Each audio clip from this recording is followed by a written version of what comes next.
Assalamualaikum. Kami dari kelompok 4 Adikarya ingin mempresentasikan tugas hasil review jurnal. Namun sebelum itu kami akan perkenalkan anggota dari kelompok Adikarya terlebih dahulu.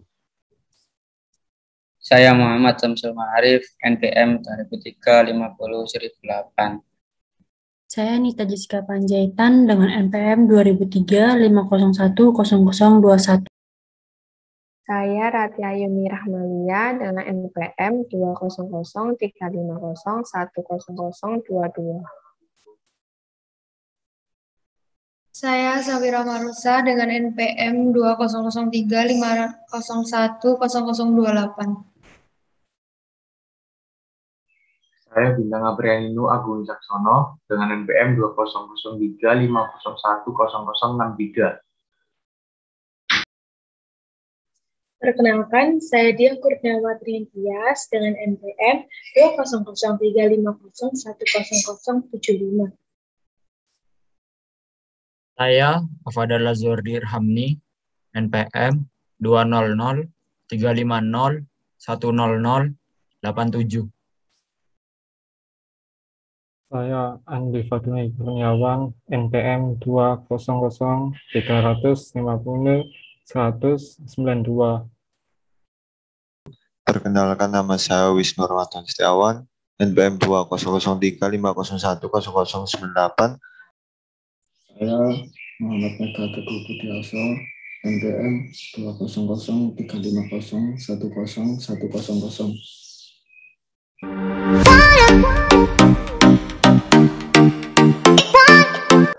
Ya, di sini saya akan membawakan jurnal respon hidrologi akibat deforestasi di Das Barito Hulu, Kalimantan Tengah, dengan jurnal JMHT volume 17 nomor 3 tahun 2011 dengan jumlah 8 halaman. Di sini ada abstrak, yaitu isinya perubahan tutupan lahan khususnya deforestasi dapat berpengaruh respon hidrologi suatu daerah, aliran sungai Das, deforestasi hutan alam sama artinya dengan degradasi fungsi das. Secara nyata penurunan produktivitas lahan akibat adanya peningkatan erosi tanah, runoff, evaporasi, dan menurunnya simpanan air. Tujuan utama penelitian ini mengkaji respon hidrologi Das Barito Hulu sebagai akibat adanya perubahan tutupan lahan khusus deforestasi menggunakan metode soil dan water assessment tool atau SWOT. Hasil kajian menunjukkan bahwa pengurangan luas hutan sebesar 9,51% dari kondisi semula dan meningkatkan hasil air, evapotranspirasi dan erosi berguna sebesar 8,52%, 5,94%, dan 1,73 triliun hektar kurang 1 tahun kurang dari 1, ataupun simpanan air menurun sebesar 14,46%. Tutupan lahan tahun 1990 dengan curah hujan tahunan 3.117,10 mm menghasilkan hasil air sebesar 1.387,13 mm atau 44,50%, evapotranspirasi 1,152,10 mm, 36,96% mm, simpanan air 577,87 mm atau 18,54%, dan erosi sebesar 20,52 triliun hektar kurang dari 1 dan tahun kurang dari 1. Tutupan lainnya tahun 2003 dengan curah hujan tahunan 2.613,22 mm menghasilkan hasil air sebesar 1.385,50 mm, 53,2% evapotranspirasi 1.121,10 mm atau 42,90%, simpanan air 106,60 mm atau 4,8%, dan erosi sebesar 33,15 triliun hektar kurang dari 1 tahun kurang dari 1 dengan erosi yang dapat ditoleransi sebesar 43,87 triliun hektar kurang dari 1 tahun. Terima kasih. Kemudian pengantar. Daerah aliran sungai atau yang disingkat dengan DAS merupakan sistem yang kompleks dan terdiri atas komponen utama seperti vegetasi atau hutan, tanah, air, manusia, dan biota lainnya. Sebagai salah satu komponen sistem DAS, hutan memiliki fungsi hidrologis yang berperan mengatur tata air, melindungi tanah, dan erosi dan bencana longsor.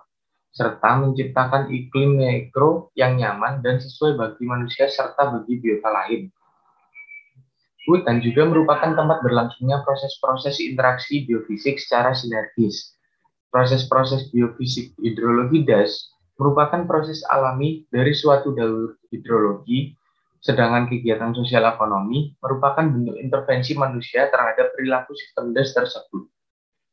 Perubahan hutan di suatu das menjadi areal pemukiman, kawasan industri, dan pusat kegiatan perekonomian dapat berdampak pada penurunan kualitas lahan akibat banjir, kekeringan, erosi yang berlebihan yang pada akhirnya menurunkan produktivitas lahan, berujung pada menurunnya kesejahteraan masyarakat.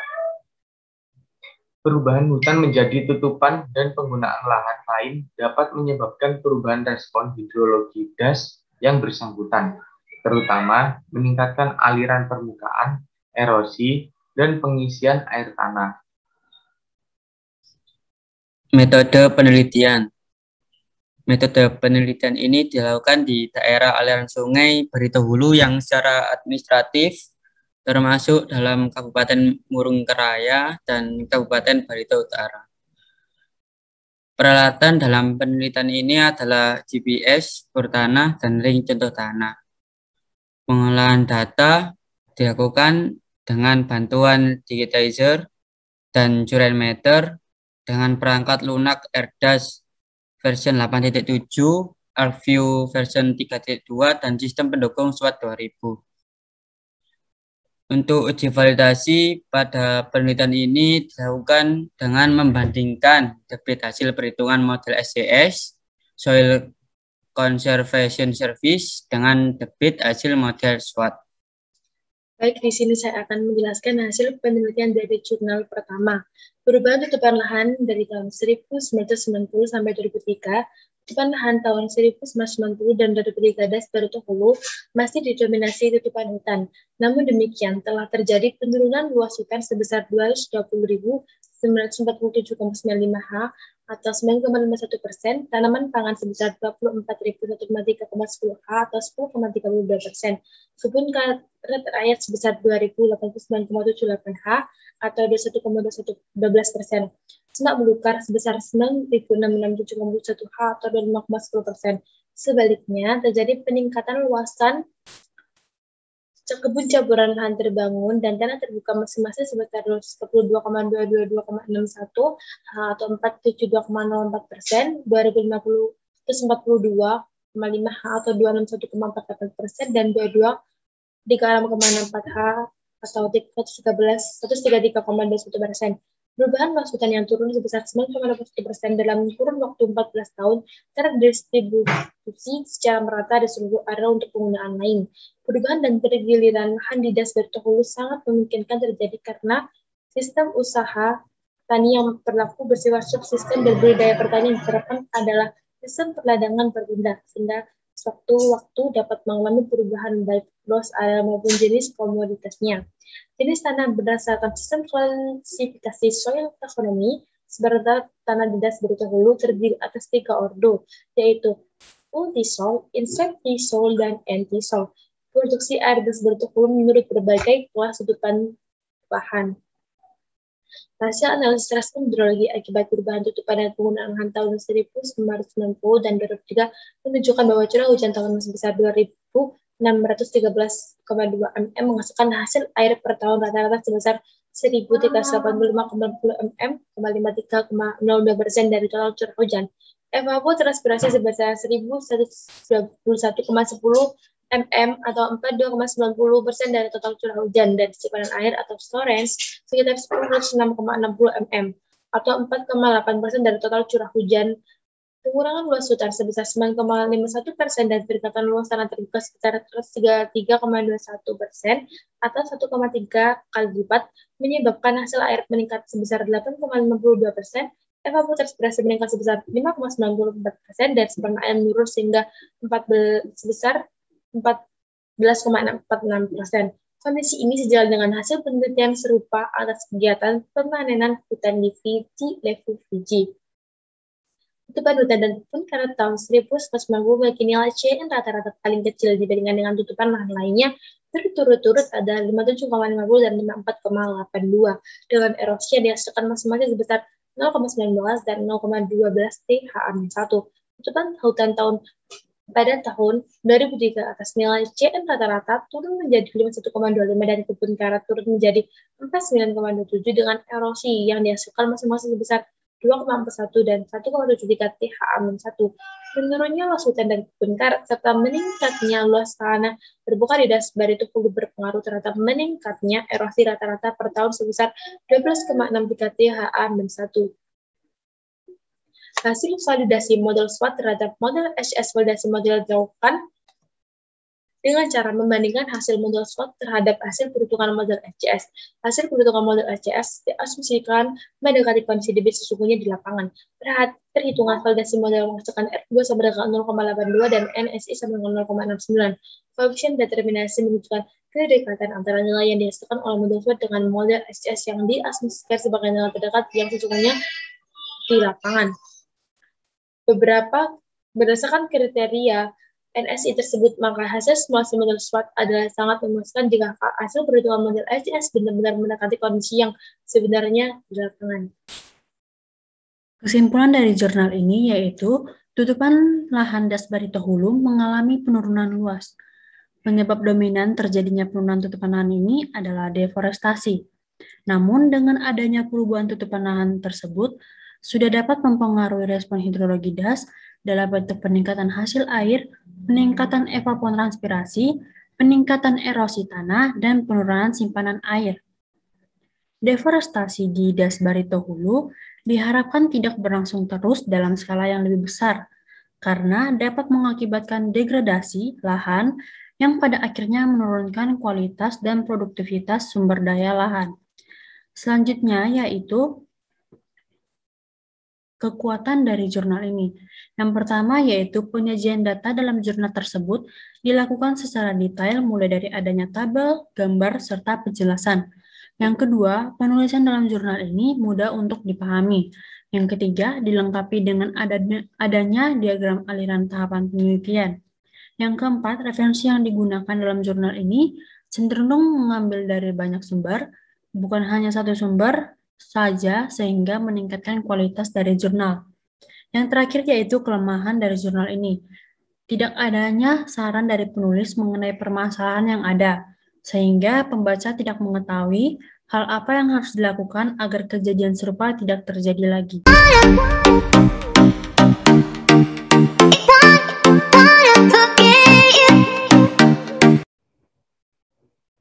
Di sana saya akan menjelaskan jurnal tentang pengaruh perubahan penggunaan lahan terhadap rezim hidrologi das studi kasus das Copenhagen. Jurnal Teoretis dan Terapan Bidang Rekayasa Sipil volume 2004 nomor 1 tahun 2017 dengan jumlah 8 halaman. Sini adalah abstrak, yaitu daerah tangkapan Sungai Komering Hulu memberi kontribusi nyata terhadap daerah aliran Sungai Komering Sumatera Selatan. Perubahan penggunaan lahan memberi dampak pada pengurangan kapasitas resapan. Akibatnya terjadi ekstremitas debit seperti banjir dan kekeringan wilayah hilir sungai. Adaptasi dan mitigasi terhadap perubahan penggunaan lahan merupakan upaya untuk mengantisipasi terjadinya kerusakan fungsi hidrologi daerah aliran sungai. Tujuan penulisan adalah mengevaluasi perubahan penggunaan lahan di das hulu terhadap hidrologi daerah aliran sungai. Terjadi perubahan debit rencana 5 tahun kering 126,38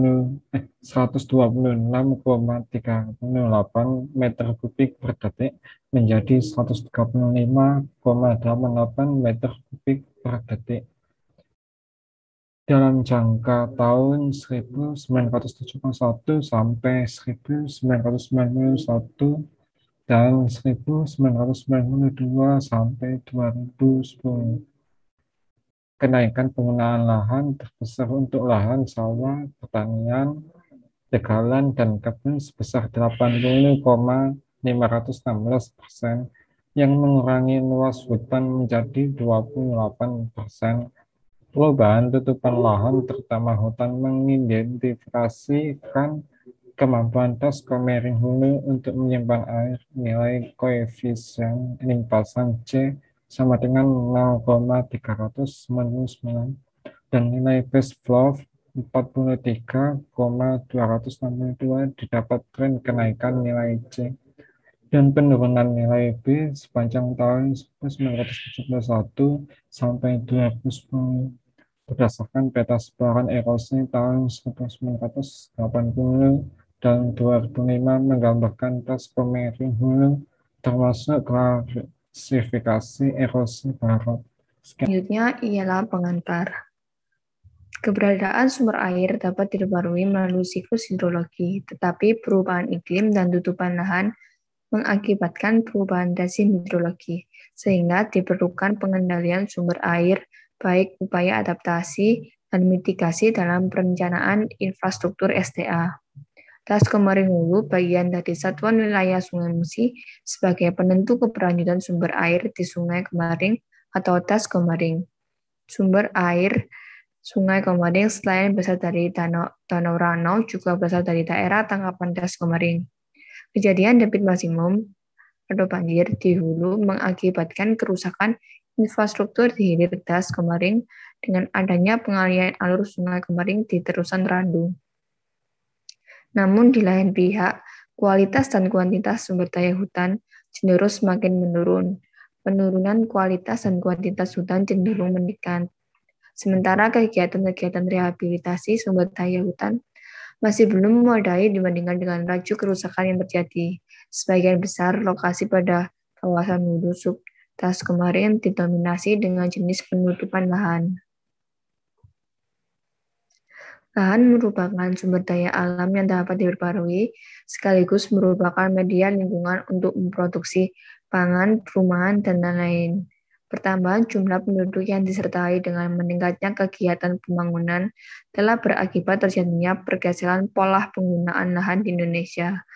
Perubahan pola penggunaan lahan berdampak pada penurunan ketersediaan air wilayah akibat meningkatnya fluktuasi musiman, dengan gejala banjir dan kekeringan yang semakin ekstrim, dan ukuran das serta kapasitas penyimpanan das, baik di permukaan maupun bawah permukaan, merupakan faktor dominan yang menentukan kerentanan dan daya dukung sistem sumber daya air wilayah terhadap perubahan iklim.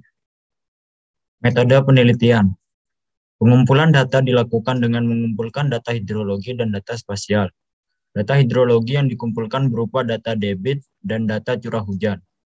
Terdapat 3 stasiun curah hujan di Das Komering Hulu, yaitu ST Banding Agung, ST Muara II, dan ST Martapura. Sedang data debit diambil dari pengukuran debit di Bendung Perjaya. Data hujan dan data debit yang dipergunakan pada rentang tahun 1971 sampai 2010. Data spasial yang digunakan diantaranya adalah peta batas administratif, peta jenis tanah, peta klarifikasi erosi, dan peta penggunaan lahan tahun 1980 dan 2005.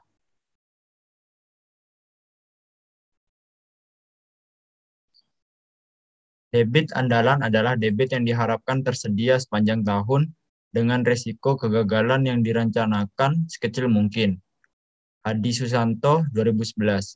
Untuk mendapatkan hasil perhitungan debit andalan yang baik, diperlukan pencatatan debit dengan jangka waktu yang panjang untuk mengurangi terjadinya penyimpangan data perhitungan yang terlalu besar. Perhitungan debit andalan dilakukan dengan cara meranking data debit rata-rata bulanan.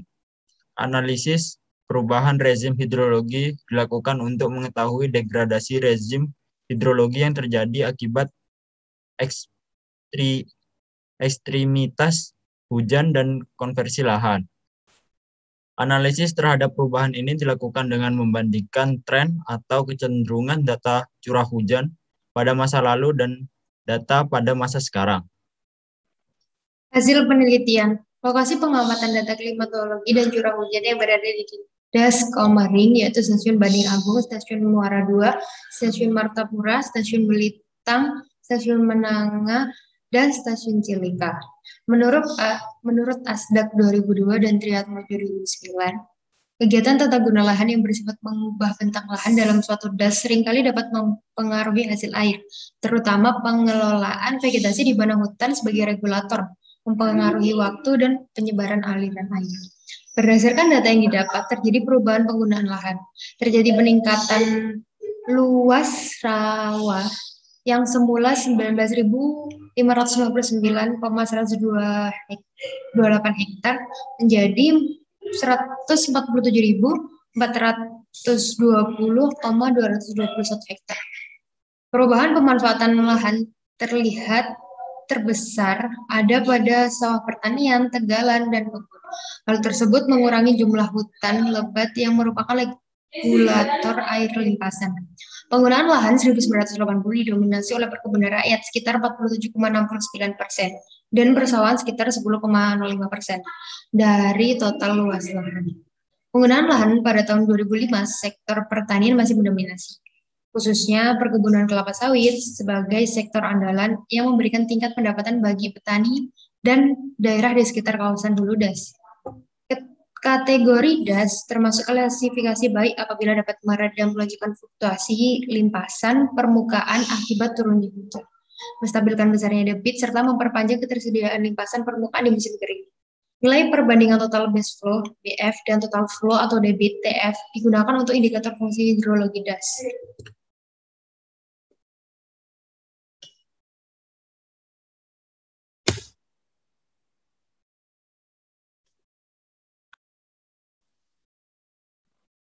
Hasil penelitian menjelaskan nilai BFI Das Komering Hulu selama 40 tahun dengan rata-rata nilai BFI 0,296 termasuk kategori dan tergambar grafik kecenderungan turun. Das Komering masuk dalam klasifikasi sangat buruk. Menurut ASDAQ 2002, perubahan tata guna lahan dan pengelolaan das mempengaruhi terjadi erosi, sedimentasi, dan pada akhirnya mempengaruhi kualitas air. Secara umum, terjadinya erosi ditentukan oleh faktor-faktor iklim, terutama intensitas hujan, topografi, karakteristik tanah dan batuan, vegetasi penutup tanah, dan tata guna lahan. Kejadian erosi terjadi akibat perubahan penggunaan lahan yang mengakibatkan penurunan kualitas das. Nilai tingkat erosi das Komering terbesar masuk pada kategori erosi berat dengan luas 292.231,7 hektar atau 31,842%. Hasil sebaran peta tingkat erosi menggambarkan bahwa hulu das Komering telah didominasi dengan klasifikasi erosi sangat berat. Jika dihubungkan dengan hasil pengolahan data, meningkatnya limpasan dengan naiknya nilai C atau koefisien limpasan, turunnya nilai base flow, dan terjadinya ekstremitas debit, maka dapat disimpulkan telah terjadi perubahan rezim hidrologi. Erosi tinggi di hulu das Komering telah berdampak dengan angkutan sedimentasi yang tinggi di hilir das dan terjadi pembentukan meander baru atau terusan randu dan material sedimentasi yang tinggi mempengaruhi kualitas air. Kesimpulan 1. Perubahan pola penggunaan lahan ini memberi dampak pada pengurangan kapasitas resapan, terutama dilihat dari proporsi perubahan luasan pertanian ini di kawasan daerah aliran sungai Komering Hulu, sehingga akan meningkatkan laju limpasan permukaan. Yang kedua, penggunaan lahan di daerah aliran sungai Komering terus mengalami penurunan akan keberadaan kawasan hutan, dengan dominasi tata guna lahan untuk aktivitas pertanian seperti perladangan atau tegalan dan perkebunan. Yang ketiga, penurunan kualitas sumber daya air dan lingkungan di kawasan daerah aliran sungai Komering pada umumnya karena diakibatkan ulah manusia yang dalam pemanfaatan sumber daya alam tersebut tidak dilakukan secara bijaksana berdasarkan kaidah konservasi sumber daya alam dalam fungsi perlindungan kawasan. Yang keempat, pengelolaan daerah aliran sungai harus dilakukan melalui satu sistem yang dapat memberikan produktivitas lahan yang tinggi, kelestarian daerah aliran sungai, dan peningkatan kesejahteraan masyarakat. Kekuatan dari jurnal ini. 1. Penyajian data dalam jurnal tersebut dilakukan secara mendetail, mulai dari adanya tabel, gambar, serta penjelasan. Yang kedua, penulisan dalam jurnal ini mudah untuk dipahami. Ketiga, referensi yang digunakan dalam jurnal ini cenderung mengambil dari banyak sumber, bukan hanya satu atau sumber saja, sehingga meningkatkan kualitas dari jurnal. Kelemahan dari jurnal ini adalah tidak ada saran dari penulis mengenai masalah yang ada, sehingga pembaca tidak mengetahui hal apa yang harus dilakukan agar kejadian serupa tidak terjadi lagi. Sekian dari kelompok kami, kurang lebihnya kami mohon maaf. Semoga bisa bermanfaat. Terima kasih. Wassalamualaikum warahmatullahi wabarakatuh.